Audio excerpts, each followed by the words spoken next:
జై స్వరాజ్ టీవీ వారికి నా ప్రత్యేక ధన్యవాదాలు.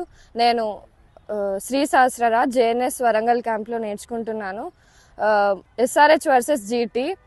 ఎస్ఆర్హెచ్ ఓడిపోయింది.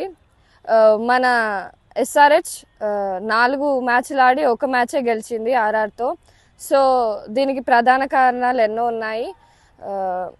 మనది చాలా పవర్ఫుల్ బ్యాటింగ్ ఉంటుంది మనకి, అయినా కానీ ఓడిపోయింది. దీనికి కారణం ఓపెనర్స్ ఇద్దరు, Abhishek Sharma and Travis head కానీ, లేకపోతే చూసుకున్నట్లయితే నితీష్ కుమార్ రెడ్డి అండ్ క్లాసెన్ రెస్పాన్సిబుల్గా లేకుండా ఆడడం వల్ల మనం మ్యాచ్ తక్కువ స్కోర్ చేయగలిగింది.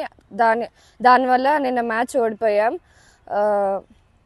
జీటీ వాళ్ళు కూడా బౌలింగ్ చాలా టఫ్గా వేశారని చెప్పాలి. మొహమ్మద్ సిరాజ్ నిన్న 4 వికెట్స్ తీశారు. అండ్ సాయి కిషోర్ కూడా చాలా మంచి స్పెల్ వేశాడు. సో దీనికి కారణం మన తక్కువ స్కోర్ అవ్వడం అని చెప్పాలి.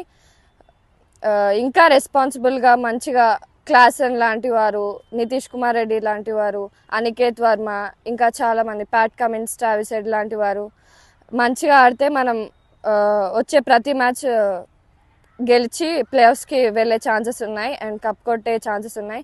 మన టీం ఎంతో స్ట్రాంగ్గా ఉండే IPL 2024లో మొన్న మళ్ళీ హైయెస్ట్ స్కోర్ 286 కూడా చేసింది.